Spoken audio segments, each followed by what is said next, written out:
se eu disser a você que Dom Pedro II, o imperador que moldou o Brasil, está conectado à crucificação de Jesus? Sim, Dom Pedro II estava presente na crucificação do Mestre, pois Dom Pedro II foi a reencarnação de Longinos, o soldado romano que perfurou Jesus com uma lança. Depois, devido à sua conversão ao cristianismo, ele foi canonizado pela Igreja Católica como São Longuinho. Neste vídeo eu vou trazer para vocês um pouco da história de Longinos, figura enigmática no cristianismo, que foi canonizado pela Igreja Católica como São Longuinho, ou seja, Dom Pedro II na verdade era São Longuinho. Vejam só, e eu vou trazer para vocês o diálogo lindíssimo, incrível, emocionante de Jesus e o espírito de Longinos quando ele é escolhido pelo Mestre para reencarnar como imperador do Brasil, como governante da terra do Cruzeiro. Esse diálogo está contido no belíssimo livro Brasil, Coração do Mundo, Pátria do Evangelho, enviado pelo Espírito Humberto de Campos e psicografado pelo nosso amado Chico Xavier. Segundo a tradição cristã, Longinos foi um centurião romano que, presente na crucificação de Jesus, perfurou o lado do corpo do Mestre com uma lança para garantir que ele realmente havia morrido. Mas o que nós sabemos realmente acerca de Longinos é que nessa época ele já era um militar bastante experiente. Ele havia sido designado para servir o Império Romano em Jerusalém como seu último serviço militar. Ele estava no exército romano há 20 anos, onde tinha uma posição de comando, sendo chefe de guarda, ou seja, ele comandava os demais soldados quando eles estavam em serviço, comandando assim um pequeno grupo de soldados. E o que é bem interessante é que Longinos tinha um problema de visão. Ele tinha um problema ocular que dificultava muito a sua visão. Então Longinos se esforçava muito para lutar com muito empenho e com muita coragem para que o problema de saúde dele não fosse descoberto e ele não fosse então expulso do exército romano, devido a esse problema. Longinos foi um dos militares que acompanharam Jesus no percurso até o Gólgota, o local da crucificação, e o que aconteceu durante o trajeto. Longinos ouviu alguns membros do Sinédrio dizendo que os joelhos de Jesus deveriam ser quebrados quando ele estivesse crucificado, e isso por dois motivos. O primeiro é porque Jesus foi crucificado em uma sexta-feira e ao pôr do sol tinha início o Shabat, que é o sétimo dia da semana na religião judaica, e ele é dedicado então, inteiramente ao descanso. Então nada poderia ser feito com o corpo de Jesus após o pôr do sol, e se ele demorasse a desencarnar como era comum no processo de crucificação, o corpo dele teria que ficar ali, até o pôr do sol de sábado, que é quando se encerra o Shabat. Mas o principal motivo para que os joelhos de Jesus fossem quebrados era para que a profecia não se cumprisse, pois segundo a profecia, o Messias não teria nenhum osso do seu corpo quebrado. Então eles deveriam quebrar os joelhos de Jesus para que assim acelerasse a sua desencarnação e as pessoas viriam então que ele não era o Messias, por ter tido ossos do corpo quebrados. Longinos, ao ouvir isso, ficou extremamente incomodado com aquilo. Ele viu nessa atitude uma crueldade muito grande. Ah, mas Longinos era romano, então ele era cruel e não se importaria com aquilo. Bom, não é bem assim, porque nós sabemos que existem pessoas boas e menos boas em qualquer lugar, em qualquer época. Então, por mais que os soldados romanos estivessem ali dominando aquele povo, havia entre eles aqueles que eram cruéis e aqueles que não eram, exatamente como vemos hoje ao nosso redor.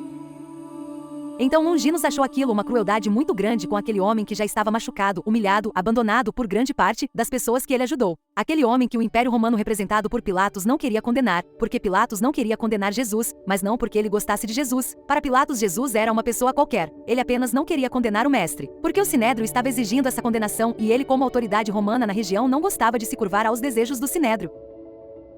Pilatos queria condenar Barrabás, que era o inimigo público número 1 dos romanos na Judéia. Mas no final das contas nós sabemos que a multidão, influenciadas pelos religiosos do Sinédrio, pediram pela libertação de Barrabás. E com isso Pilatos teve contra a sua vontade que condenar Jesus. Além disso, Jesus impressionou muito Longinos pelo fato de, mesmo passando por tudo isso, ele não proferiu nenhuma palavra contra os seus algozes, nenhum xingamento, nenhuma condenação, nada, pelo contrário. Jesus, já pregado na cruz, em extrema agonia, ainda diz: Pai, os perdoe, eles não sabem o que fazem. Então tudo isso impressionou Longinos, que no momento de quebrar os joelhos de Jesus, ao invés de fazer isso, crava uma lança no corpo do Mestre, e ele não fez isso por crueldade. Ele fez isso para abreviar a agonia de Jesus, já que a morte era inevitável. Ele não queria que Jesus passasse por mais aquela dor terrível de ter o joelho quebrados.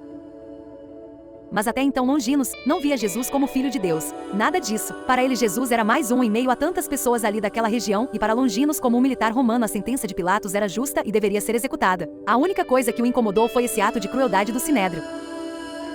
E no momento em que Longinos crava sua lança no corpo de Jesus, o líquido que sai do corpo do Mestre, como conta a história, sangue misturado com água, cai no rosto de Longinos, nos olhos dele, e aquilo toca profundamente o experiente soldado, que cai de joelhos e coloca as mãos no rosto. Quando ele tira as mãos, ele vê que está totalmente curado do seu problema nos olhos. Então ele olha para o corpo de Jesus na cruz e diz: ele é verdadeiramente o Filho de Deus. A partir desse exato momento, Longinos se converte com todo o seu coração aos ensinamentos de Jesus e ele foge, abandonando o exército romano.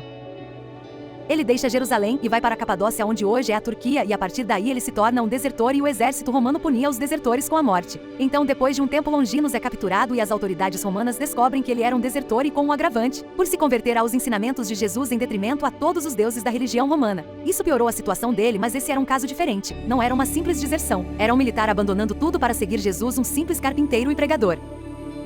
Então foi dada a Longinos a oportunidade de não ser morto, e ele poderia continuar vivo caso ele negasse e abandonasse todos os ensinamentos de Jesus, mas Longinos não fez isso. Então ele foi brutalmente torturado, teve seus dentes arrancados, sua língua cortada, sendo decapitado após a terrível sessão de tortura. Longinos se tornou assim um dos primeiros mártires do cristianismo, e no ano de 999 ele foi canonizado pelo Papa Silvestre II com o nome de São Longuinho. Então, após desencarnar, decapitado na Capadócia, Longinos experimentou ainda várias reencarnações duríssimas aqui na Terra, de muito sofrimento, e essas reencarnações foram depurando seu espírito e expiando seus erros passados e o preparando para os desafios imensos que viriam.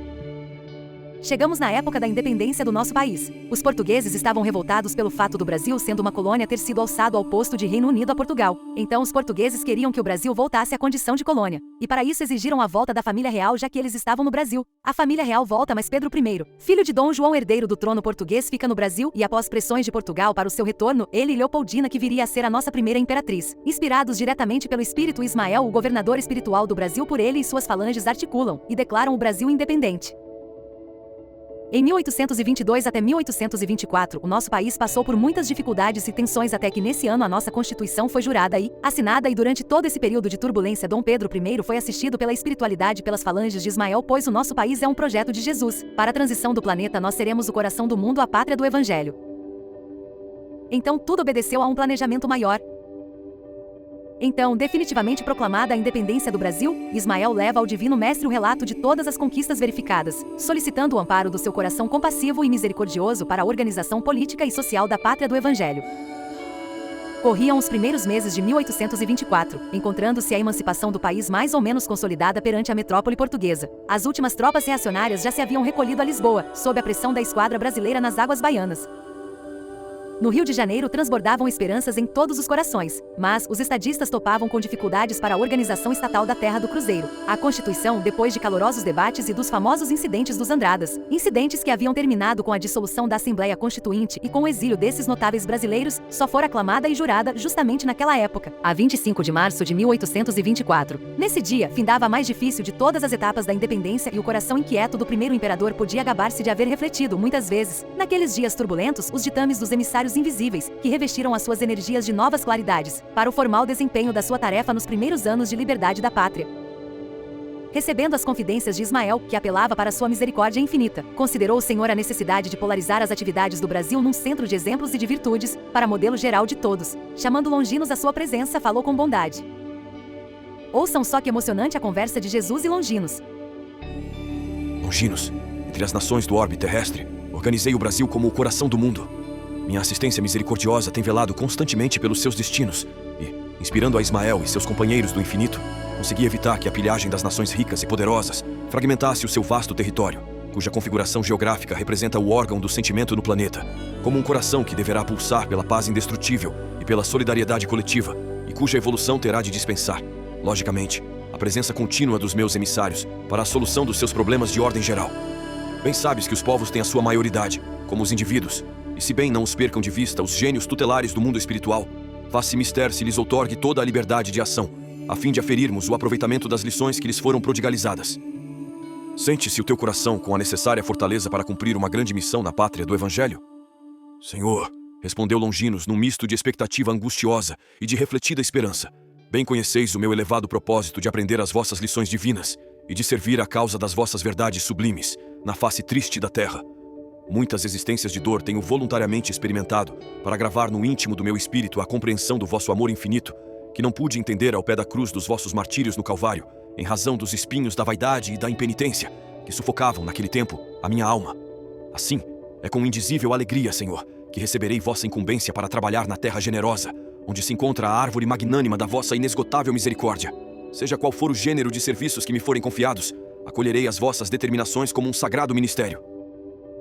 Pois bem, redarguiu Jesus com grande piedade, essa missão, se for bem cumprida por ti, constituirá a tua última romagem pelo planeta escuro da dor e do esquecimento. A tua tarefa será daquelas que requerem o máximo de renúncias e devotamentos. Serás imperador do Brasil, até que ele atinja a sua perfeita maioridade, como nação. Concentrarás o poder e a autoridade para beneficiar a todos os seus filhos. Não é preciso encarecer aos teus olhos a delicadeza e sublimidade desse mandato, porque os reis terrestres, quando bem compenetrados das suas elevadas obrigações diante das leis divinas, sentem nas suas coroas efêmeras um peso maior que o das algemas dos forçados. A autoridade, como a riqueza, é um patrimônio terrível para os espíritos inconscientes dos seus grandes deveres. Dos teus esforços se exigirá mais de meio século de lutas e dedicações permanentes. Inspirarei as tuas atividades, mas considera sempre a responsabilidade que permanecerá nas tuas mãos. Ampara os fracos e os desvalidos, corrige as leis despóticas e inaugura um novo período de progresso moral para o povo das terras do Cruzeiro. Institui por toda parte o regime do respeito e da paz no continente e lembra-te da prudência e da fraternidade que deverá manter o país nas suas relações com as nacionalidades vizinhas. Nas lutas internacionais, guarda a tua espada na bainha e espera o pronunciamento da minha justiça, que surgirá sempre no momento oportuno. Fisicamente consideradas, todas as nações constituem o patrimônio comum da humanidade, e se algum dia for o Brasil menosprezado, saberei providenciar para que sejam devidamente restabelecidos os princípios da justiça e da fraternidade universal. Procura aliviar os padecimentos daqueles que sofrem nos martírios do cativeiro, cuja abolição se verificará nos últimos tempos do teu reinado. Tuas lides terminarão ao fim deste século, e não deves esperar a gratidão dos teus contemporâneos. Ao fim delas, serás alijado da tua posição por aqueles mesmos a quem proporcionares os elementos de cultura e liberdade. As mãos aduladoras, que buscarem a proteção das tuas, voltarão aos teus palácios transitórios, para assinar o decreto da tua expulsão do solo abençoado, onde semearás o respeito e a honra, o amor e o dever, com as lágrimas redentoras dos teus sacrifícios. Contudo, amparar-te-ei o coração nos angustiosos transes do teu último resgate, no planeta das sombras. Nos dias da amargura final, minha luz descerá sobre os teus cabelos brancos, santificando a tua morte. Conserva as tuas esperanças na minha misericórdia, porque, se observares as minhas recomendações, não cairá uma gota de sangue no instante amargo em que experimentares o teu coração igualmente trespassado pelo gládio da ingratidão. A posteridade, porém, saberá descobrir as marcas dos teus passos na terra, para se firmar no roteiro da paz e da missão evangélica do Brasil. Longinos recebeu com humildade a designação de Jesus, implorando o socorro de suas inspirações divinas para a grande tarefa do trono. Ele nasceria no ramo enfermo da família dos Braganças. Foi assim que Longinos preparou a sua volta à Terra, depois de outras existências tecidas de abnegações edificantes em favor da humanidade. E no dia 2 de dezembro de 1825, no Rio de Janeiro, nascia de Leopoldina, a virtuosa esposa de Dom Pedro I, aquele que seria no Brasil o grande imperador e que, na expressão dos seus próprios adversários, seria o maior de todos os republicanos de sua pátria, o Dom Pedro II. O segundo imperador da Terra do Cruzeiro, do coração do mundo, pátria do Evangelho, sua missão foi executada com muito êxito por quase 50 anos. O Brasil foi um oásis de liberdade no mundo. Dom Pedro II nunca censurou a imprensa que sempre o atacou sua simplicidade mesmo sendo imperador. Intrigava chefes de Estado estrangeiros que não acreditavam na simplicidade da vida da família real brasileira. Nosso país experimentou avanços sociais significativos, além desse ter sido o período de maior honestidade em relação a chefes de Estado brasileiros. Um dos pontos-chave da sua missão, a abolição da escravidão, foi executada exatamente como Jesus preveu, sendo Dom Pedro II um abolicionista durante toda a sua vida, onde ele libertava todos os escravos que chegavam até ele, apoiando a abolição, onde tomou diversas medidas para diminuir a influência do tráfico negreiro e da escravidão no Brasil. A única falha do nosso imperador em relação a tudo aquilo que Jesus determinou foi realmente a Guerra do Paraguai, onde o conflito se estendeu, devido à insistência de Dom Pedro II em capturar Solano Lopes, o ditador paraguaio, fato que causou muitas mortes e muito sofrimento. Jesus disse que se a missão fosse cumprida com êxito, aquela seria a última reencarnação de Longinos na Terra. Não sabemos se a Guerra do Paraguai alterou isso, mas ela não anula tudo de bom que Dom Pedro II fez. No ano de 1889 a República é proclamada e Dom Pedro II, o imperador cidadão, aquele que devotou sua vida à sua tão amada pátria, foi expulso do Brasil junto com sua família. Resignado para não ver o sangue de brasileiros derramado, aceitou seu destino, seu envio à Europa. Foram 2 anos de exílio, 2 anos de profunda tristeza, não por não ser mais imperador, isso sempre foi um fardo para ele. Ao mesmo tempo em que ele via isso como uma missão, mas a tristeza era por não poder voltar mais ao Brasil, sua pátria, sua terra que ele tanto amava. Ele pediu para que enviassem a ele uma caixinha contendo um pouco de terra do Brasil, e ele confidenciou a alguns amigos que aquela caixinha era para que ele repousasse a cabeça na terra do Brasil quando ele morresse, tamanho era o seu amor pelo nosso país. No dia 5 de dezembro de 1891, à meia-noite e 35 minutos, Dom Pedro II desencarnou na França, voltando assim à pátria espiritual. Seu funeral atraiu simplesmente 200.000 pessoas e chefes de Estado de várias partes do mundo, mesmo ele não sendo mais imperador. Algumas pessoas dizem que Dom Pedro II está reencarnado no Brasil nesse momento, mas é algo que não dá para afirmar. Muitas pessoas acreditam que ele virá sim e ajudará o Brasil a alcançar um novo patamar em história, reencarnando para ainda ser presidente do nosso país. Vamos aguardar pela misericórdia de Jesus mais uma vez. Se este conteúdo tocou seu coração, não esqueça de deixar seu like, compartilhar com quem você ama e principalmente, se inscrever no canal Sóis do Infinito. Junte-se a nós nessa jornada de luz e conhecimento, ajudando a despertar mais consciências e espalhar sabedoria pelo mundo. Você é um sol do infinito. Aqui nós não apenas olhamos para as estrelas, nós somos as estrelas. Sóis do Infinito, onde o mistério se revela dentro de você, sua presença aqui faz toda a diferença. Que Jesus te abençoe, abundantemente. Fique com Deus e brilhe sempre. Ah, e não deixe de assistir os novos vídeos no canal, que deixamos nos quadros finais, está maravilhoso. Beijos de luz.